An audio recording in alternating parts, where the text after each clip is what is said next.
salue Marie, pleine de grâce, le Seigneur est avec vous. Vous êtes bénie entre toutes les femmes, et Jésus, le fruit de vos entrailles, est béni.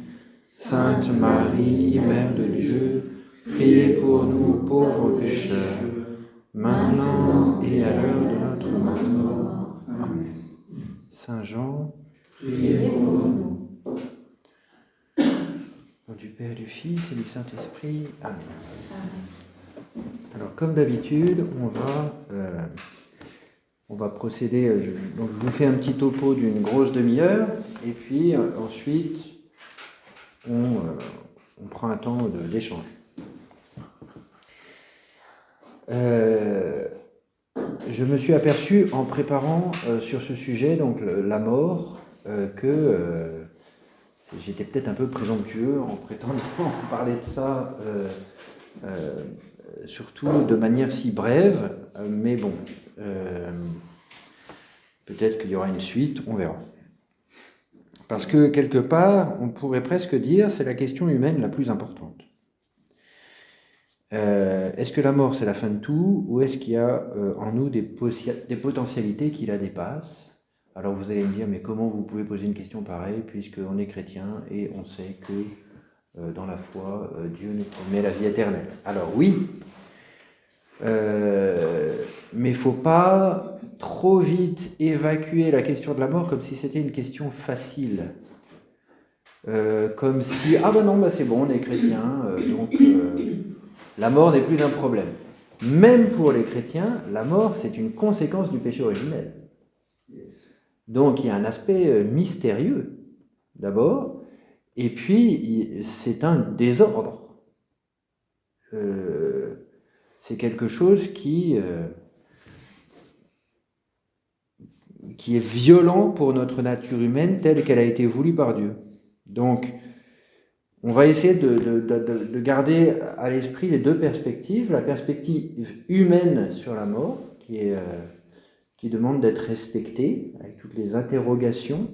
À la fois, c'est comme un peu une limite pour la pensée humaine, parce que la mort, on n'en a pas une expérience personnelle, chacun d'entre nous, sinon on ne serait pas là. Donc c'est un peu une limite pour la pensée humaine, et en même temps, la question de la mort, c'est aussi au cœur de notre foi, puisque vous vous souvenez peut-être des paroles de saint Paul dans la première épître aux Corinthiens, chapitre 16, « Si le Christ n'est pas ressuscité, si nous ne ressuscitons pas, notre foi est vide, et nous sommes les plus à plaindre de tous les hommes. » Donc c'est quand même au cœur de notre foi. C'est aussi une question qui, quelque part, se fait caisse de résonance de la manière dont on regarde la personne humaine, la vie humaine. Si on ne voit dans l'être humain que son aspect matériel, que l'aspect matériel de sa vie, la question est réglée. La mort, c'est la fin. Il n'y a plus rien. Si, au contraire, on envisage dans la personne humaine quelque chose qui est au-delà de la matière, alors une question se pose. Je dis ça parce qu'il y a beaucoup de gens pour qui, aujourd'hui, la question ne se pose même plus. Parce qu'il y a un matérialisme pratique et une pauvreté d'expérience humaine qui fait que, pour eux, voilà, la question de la mort, elle ne se la pose plus. Parce qu'en fait,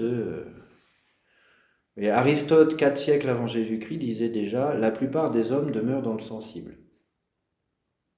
Et non, aujourd'hui, il dirait quoi? Je ne sais pas.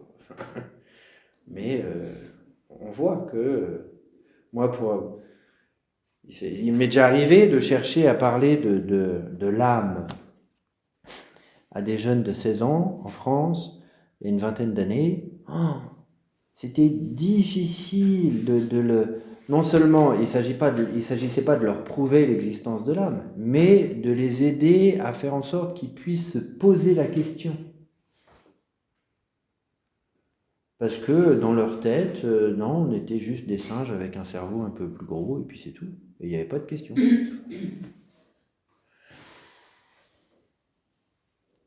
Donc il faut déjà avoir un peu une qualité d'expérience humaine pour pouvoir envisager la personne humaine au-delà de son aspect matériel. Et puis il faut aussi un peu remettre les idéologies qui nous influencent souvent sans qu'on s'en rende trop compte. Vous voyez, la vision évolutionniste, simpliste du monde et de l'homme. Il y a un livre que j'aime beaucoup à ce sujet, qui est un livre qui a été publié en 2011 par un philosophe américain qui s'appelle Thomas Nagel, qui n'est absolument pas chrétien, je ne pense pas qu'il croit en Dieu, mais il écrit un livre pour montrer que la représentation matérialiste, évolutionniste du monde et de la personne humaine est fausse. Elle ne tient pas debout. Elle ne rend pas compte de l'expérience humaine. C'est très beau parce que c'est très honnête. C'est un gars qui est d'origine juive, mais qui n'est pas religieux. Et il dit non, ça ne tient pas, ça ne rend pas compte de notre expérience, de la conscience humaine, de la diversité de nos expériences humaines, ça n'en rend pas compte. Même épistémologiquement, scientifiquement, ça ne tient pas. C'est quoi le titre ? L'esprit et le cosmos. C'est un livre qui a été traduit en français il n'y a pas si longtemps d'ailleurs. Et qui est touchant d'honnêteté. Et il dit il faudrait qu'on redécouvre quelque chose comme le principe de finalité, c'est-à-dire pour avoir une vision plus globale et compréhensive de l'expérience humaine, le principe de finalité, c'est-à-dire le principe qui fait que dans la réalité, en particulier dans la réalité humaine, il y a cette tension de l'imparfait vers le parfait. Il y a une direction. On ne peut pas juste considérer les choses en les décrivant formellement. Il y a en plus une tension, une direction. Ça a l'air de rien, mais en fait, c'est quelque chose de capital. Alors,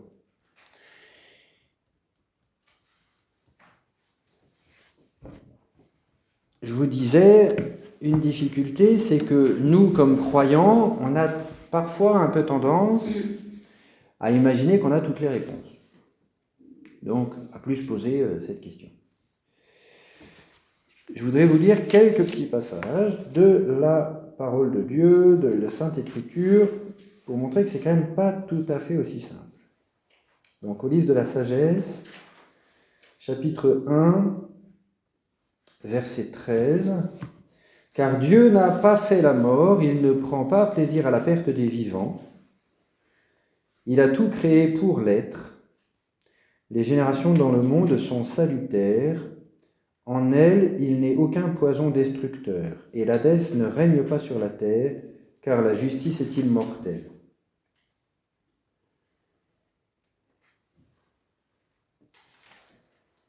C'est une affirmation très péremptoire, on pourrait dire. On a envie de répondre à l'auteur, oui, mais Dieu n'a pas fait la mort, ok. Donc il n'est aucun poison destructeur, l'Hadès ne règne pas sur la terre. Ah bon? Pourtant, on va tous mourir, a priori. Donc, comment se fait-il? Et puis un petit peu plus loin, donc au chapitre 2, même livre de la Sagesse,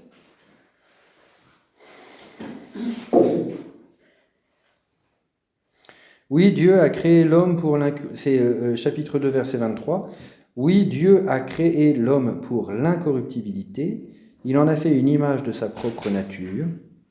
C'est par l'envie du diable que la mort est entrée dans le monde. Ils en font l'expérience, ceux qui lui appartiennent. Alors, on est rassuré quand on nous dit que ce n'est pas Dieu qui a créé la mort, que c'est par l'envie du diable, donc par le péché, que la mort est entrée dans le monde. Mais ils en font l'expérience, ceux qui lui appartiennent. Qu'est-ce que ça veut dire, ça? Parce qu'en fait, tout le monde en fait l'expérience. Même les saints. Alors, même Jésus, il en a fait l'expérience. Alors, qu'en est-il? Vous voyez, il ne faut pas trop vite évacuer le mystère que ça représente. Ça reste un mystère. La foi et l'espérance chrétienne ne rendent pas la mort absolument transparente et facile. Non. Non. Ça reste une conséquence du péché originel, ça reste un mystère, et ça reste violent pour notre nature humaine telle que Dieu l'a voulu.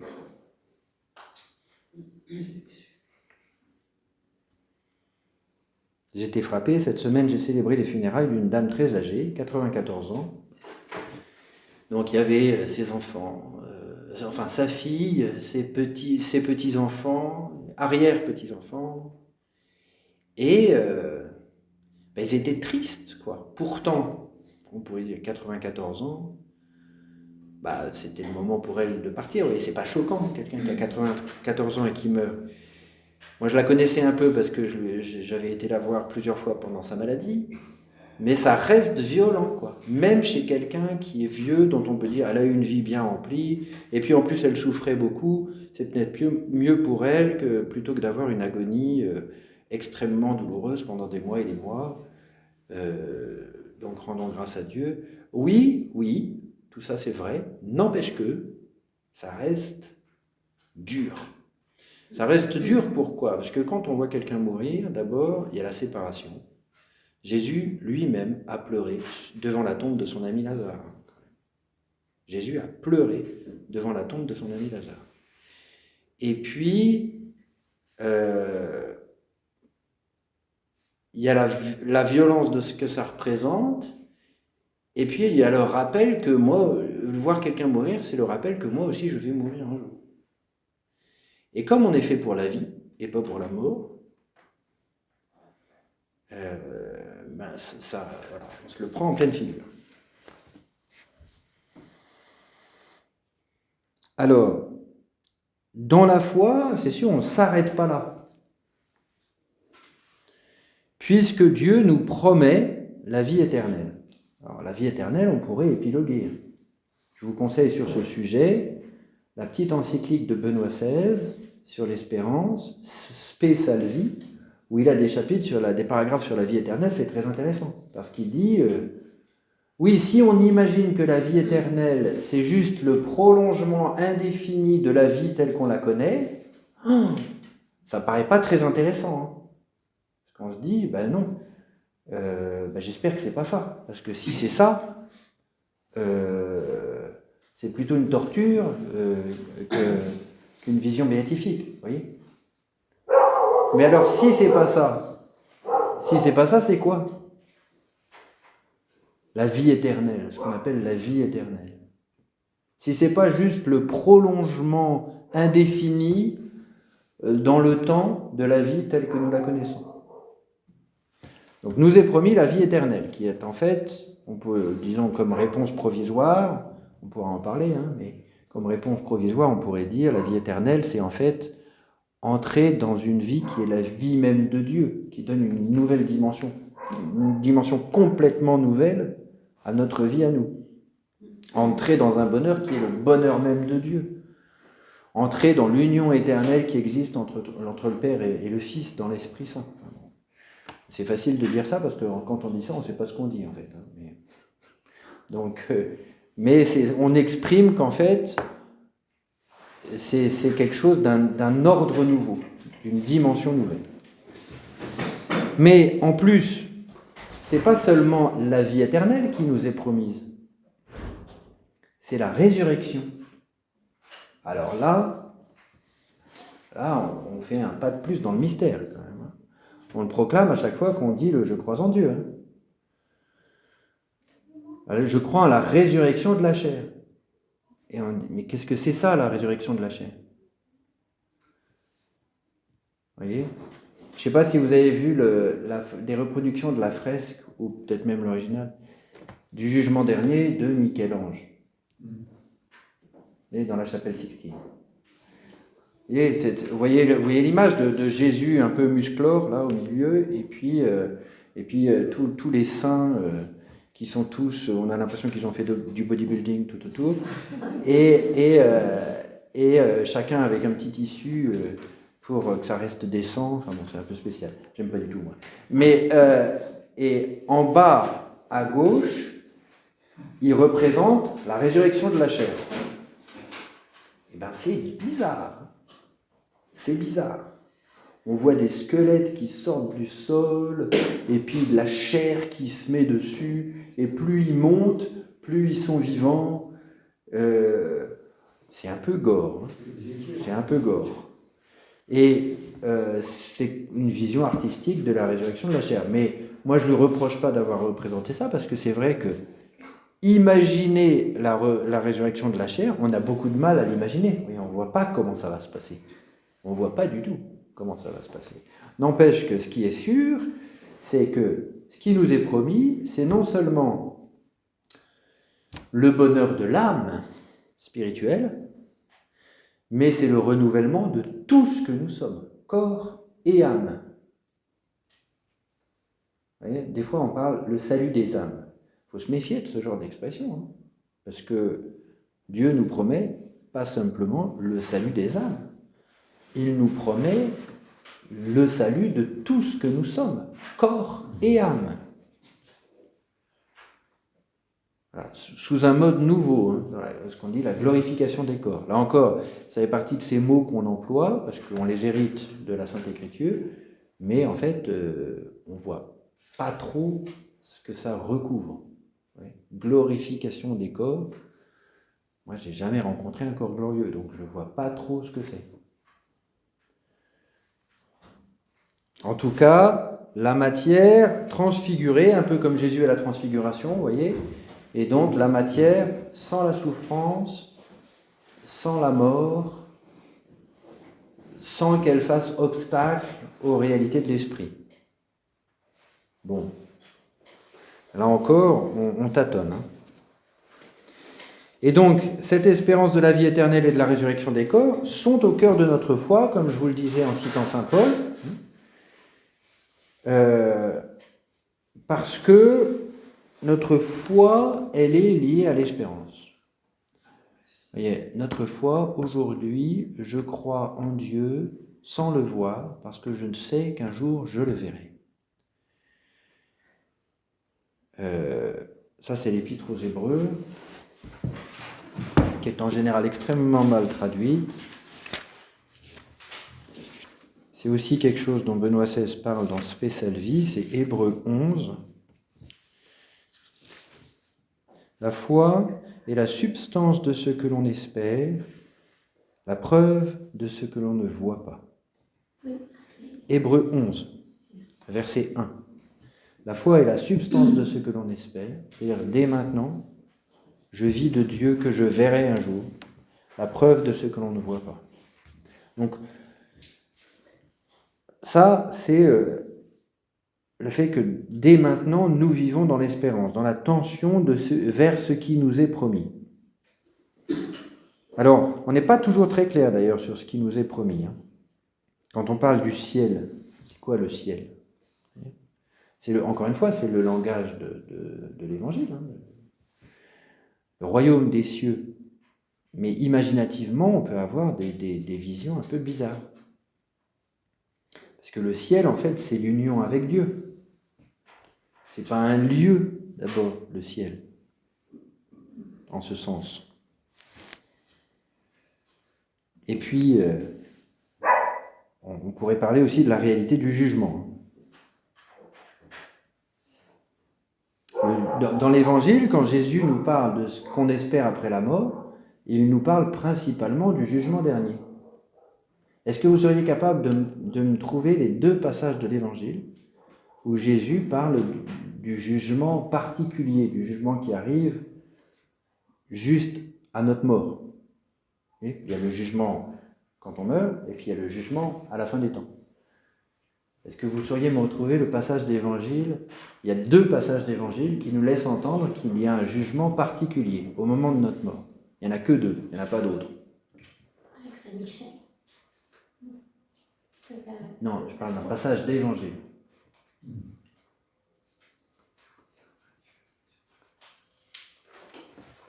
Je vois vos cerveaux fonctionner. Oui. Hein? Salut. Chapitre 10. C'est quoi? Ah, je ne sais pas. Ah oui, bah vous trichez. Les résidents seront mieux traités que vous lors du jugement. Non, ça c'est le jugement dernier. Non, il y a deux passages. Le passage du bon larron. aujourd'hui, avec moi, tu seras dans le paradis. Donc, qui montre bien qu'on n'attend pas la fin des temps. Et le passage de la parabole du mauvais riche et du pauvre Lazare. Ah oui, ça c'est vrai. Et vous vous souvenez de la parabole où en fait il y a un jugement dès la mort. La parabole du mauvais riche et du pauvre Lazare, le pauvre Lazare qui était à la porte du mauvais riche, couvert de blessures, etc. Et le mauvais riche qui festoyait dans l'indifférence la plus totale. Ils meurent tous les deux. Le pauvre Lazare est pris dans le sein d'Abraham et le mauvais riche, il est dans les temps de soufre et de feu. Et Jésus raconte cette parabole pour expliquer qu'il y a une distinction qui se fait et donc un jugement dès la mort. Je vous dis ça pour vous dire qu'on n'est pas toujours très clair sur quelles sont les promesses dont nous vivons, quelle est notre espérance. Notre espérance, c'est d'entrer dans l'union parfaite avec Dieu et d'y trouver notre bonheur, ce qu'on appelle les réalités du ciel. Pareil pour le purgatoire. Voyez. On peut avoir des idées sur le purgatoire parfois un peu bizarres, comme si c'était la salle d'attente. Ou un espèce de lieu intermédiaire. Il y a le ciel, c'est en haut, il y a l'enfer, c'est en bas, et au milieu, il y a le purgatoire. Non, on ne sait pas grand-chose sur le purgatoire. Tout ce qu'on sait sur le purgatoire, c'est ce que saint Paul dit, première épître aux Corinthiens, chapitre 4, sur le feu purificateur. Être sauvé, mais à travers le feu. Donc, le purgatoire, c'est être sauvé. C'est pas un truc un peu intermédiaire entre être sauvé et ne pas être sauvé. Non. C'est être sauvé, mais comme à travers le feu. Et Benoît XVI, dans son encyclique toujours Spéciale Vie, que j'aurais peut-être dû prendre avec moi d'ailleurs, dit on pourrait comprendre ce feu comme le feu de l'amour de Dieu. Le feu du purgatoire. Ce feu qui nous purifie. Je souffre parce que je vois ce pourquoi je suis fait, j'y tends, mais j'y suis pas. Et donc c'est le feu de l'amour de Dieu. C'est pas du tout le châtiment des damnés. Rien à voir. C'est très différent.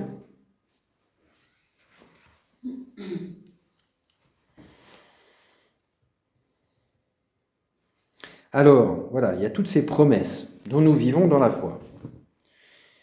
Mais toutes ces promesses ne nous font pas négliger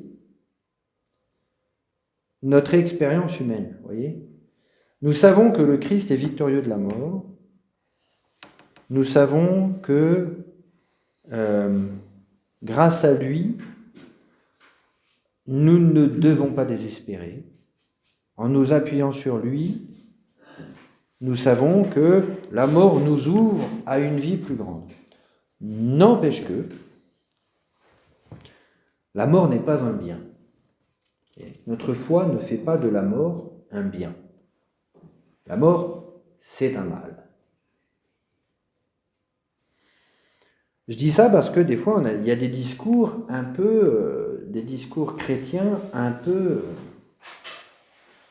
oui, c'est très bien, j'espère que je vais bientôt mourir. Vous voyez ? Ben non, c'est pas bien, non ? C'est pas bien. J'espère que je vais voir Dieu, oui. Mourir, ça, la vie que Dieu me donne, c'est un don, et il ne faudrait quand même pas que je sois ingrat au point de souhaiter être privé de ce don. Ça serait un peu bizarre.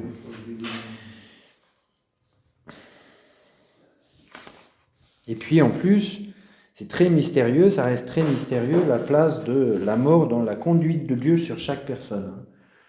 Je ne sais plus dans quel passage de l'Ancien Testament, précieuse aux yeux du Seigneur la mort de ses amis. La dame que j'ai enterrée cette semaine, là, Dieu l'a pris à 94 ans, après une vie remplie de souffrances, etc. La petite fille dont je m'étais occupé en Inde, Sonia, voilà, Dieu l'a pris, elle avait 13 ans, avec aussi une vie pleine de souffrances derrière elle. c'est très mystérieux, ça ne nous appartient tellement pas. Vous voyez ? Quelle place ça a dans la conduite aimante de Dieu sur chaque personne? Là, on reste au seuil du mystère.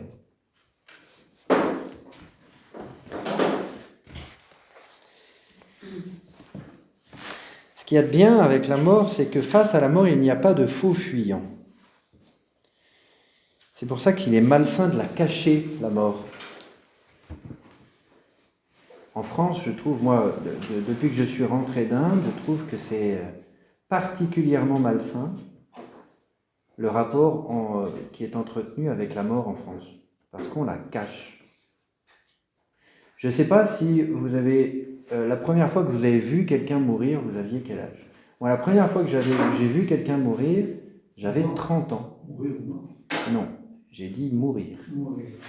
J'avais 30 ans. C'est complètement bizarre. C'est pas normal. C'est pas normal. Parce qu'il y a plein de gens dans mon entourage qui sont morts avant ça. Oui. En France, on cache la mort. Alors, je vous lis un passage sur ça, sur le fait que face à la mort, il n'y a pas de faux fuyant. C'est un peu philosophique, mais... Si nous nous situons dans la perspective de la croissance de la personne, la mort nous oblige à poser la question du salut. Platon le souligne dans le Gorgias. Donc, Platon, il est hanté par la mort de Socrate. Et donc, la question d'une vie après la mort, pour lui, c'est capital. Le philosophe peut-il parler d'un salut après la mort? Et humainement, est-ce qu'on peut parler de ça? Cette interrogation concerne à la fois l'attitude religieuse et l'éthique. La mort, par son caractère irrémédiable et absolu, semble être une étape ultime, définitive. Et elle est une épreuve de vérité à laquelle nul n'échappe. Une épreuve de vérité.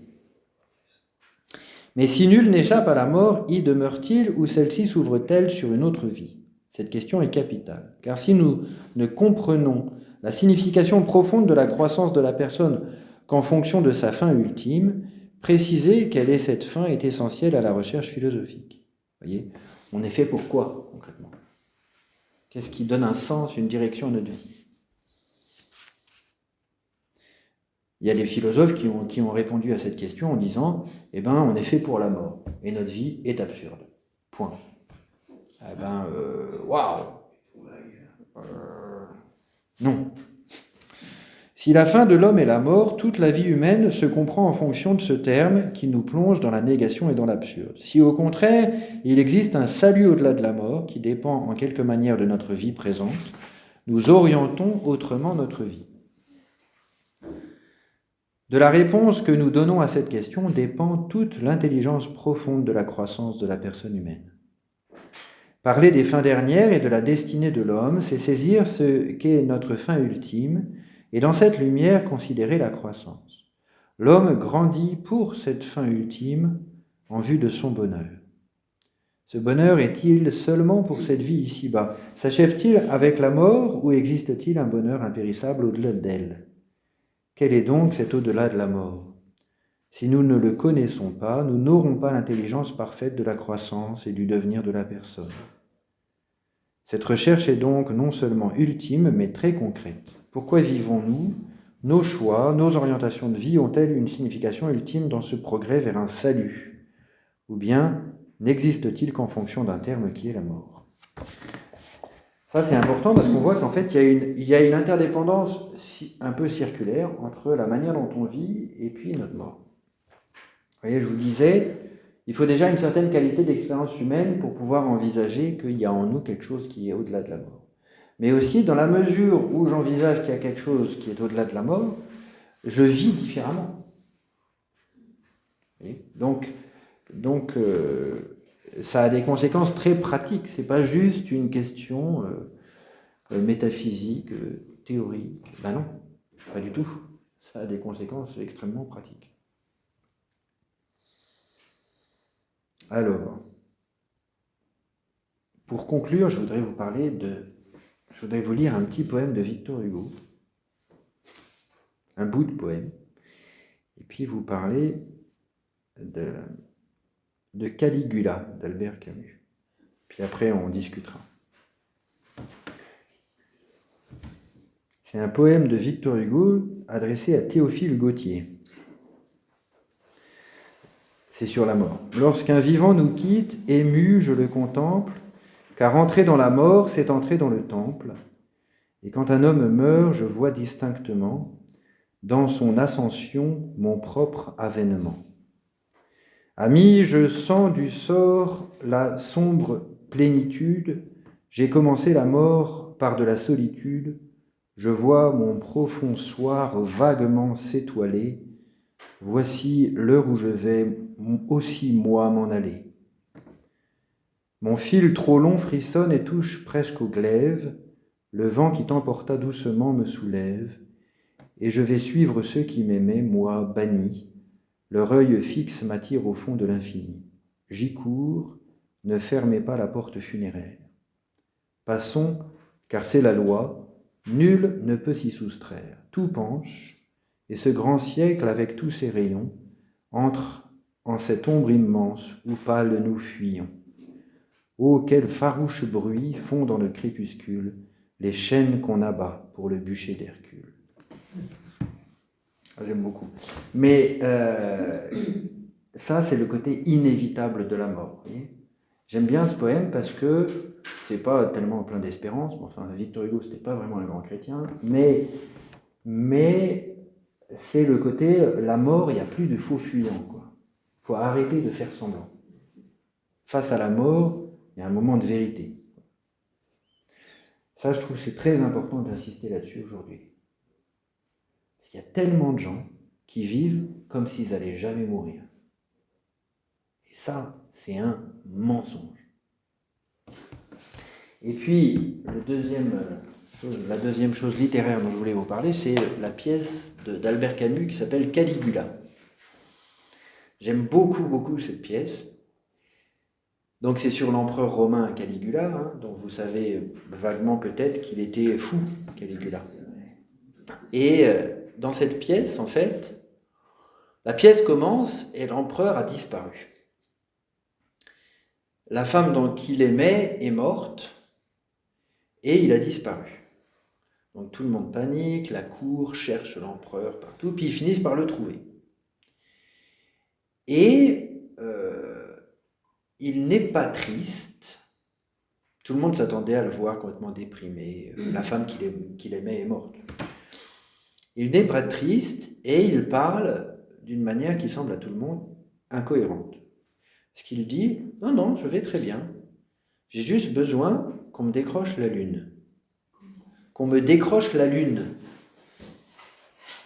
Ça tombe bien, en ce moment, on a une très belle pleine lune, comme vous l'avez peut-être remarqué. Et alors, tout le monde dit, bon, il est fou. Et il commence à se comporter d'une manière complètement choquante, injuste, tyrannique, absurde. Et tout le monde, toujours en disant, non, mais ça va.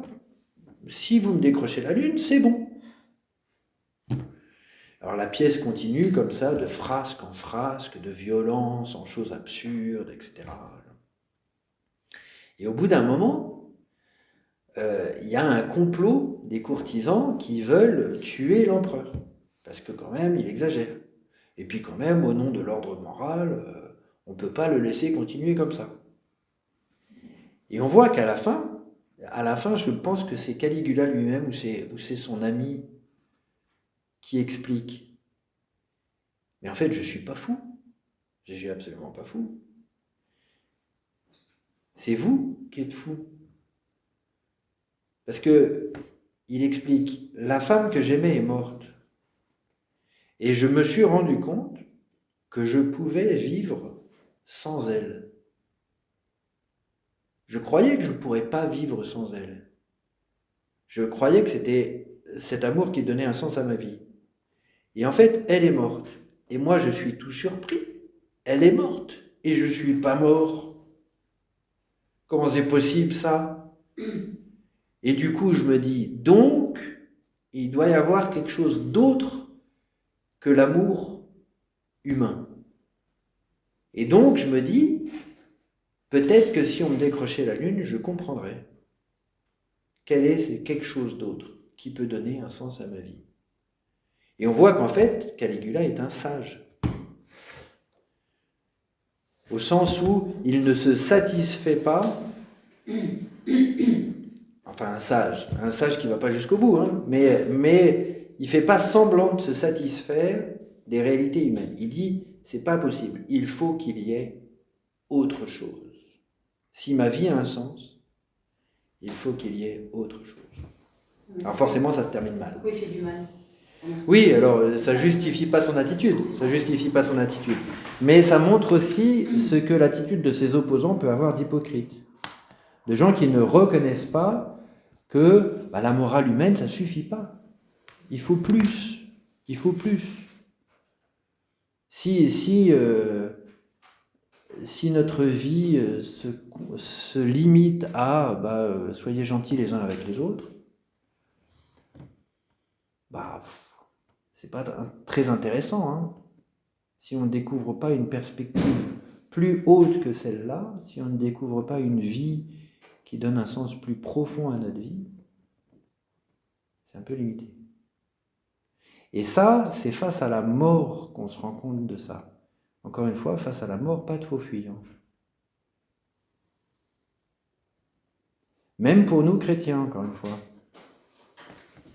Parce que face à la mort, on se rend compte que est-ce que j'en vis de l'espérance qui m'est donnée? Est-ce que j'en vis des promesses de Dieu ou pas?